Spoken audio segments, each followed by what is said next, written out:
Pelajaran dari buku The Comfort Book yang diam-diam menenangkan aku. Ada buku yang datang buat mengubah hidup. Ada juga buku yang datang buat menemani hidup. The Comfort Book bukan buku yang nyuruh aku jadi lebih baik. Buku ini cuma duduk di samping aku saat hidup lagi berat-beratnya. Pelajaran pertama, tidak semua hari harus diselesaikan.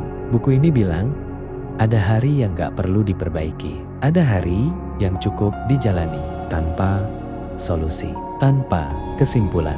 Dan buat aku, itu melegakan. Pelajaran kedua, perasaan berantakan itu bukan tanda gagal. Kadang aku ngerasa capek tanpa alasan, kosong, tanpa sebab. Buku ini gak nanya kenapa, dia cuma bilang itu manusiawi. Dan anehnya, saat aku berhenti mencari alasan, rasanya lebih ringan. Pelajaran ketiga, hal kecil bisa menahan kita supaya tidak jatuh. Bukan hal besar yang selalu menyelamatkan aku, tapi hal kecil, teh hangat, cahaya pagi, lagu lama.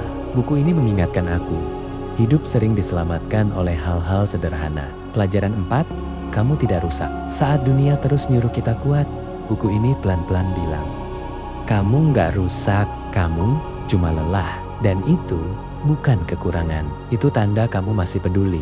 Pelajaran kelima, bertahan itu sudah cukup berani. Kadang keberanian itu bukan soal melangkah jauh, tapi soal bangun pagi, mandi, makan, dan hidup satu hari lagi. Buku ini nggak merayakan kesuksesan, dia merayakan keberadaan. The Comfort Book nggak ngajarin aku jadi siapa, dia cuma mengingatkan aku bahwa aku masih ada, dan kadang itu sudah lebih dari cukup. Dari sini aku belajar bertahan tanpa harus menjadi siapa-siapa. Setelah baca The Comfort Book, aku pelan-pelan sadar satu hal.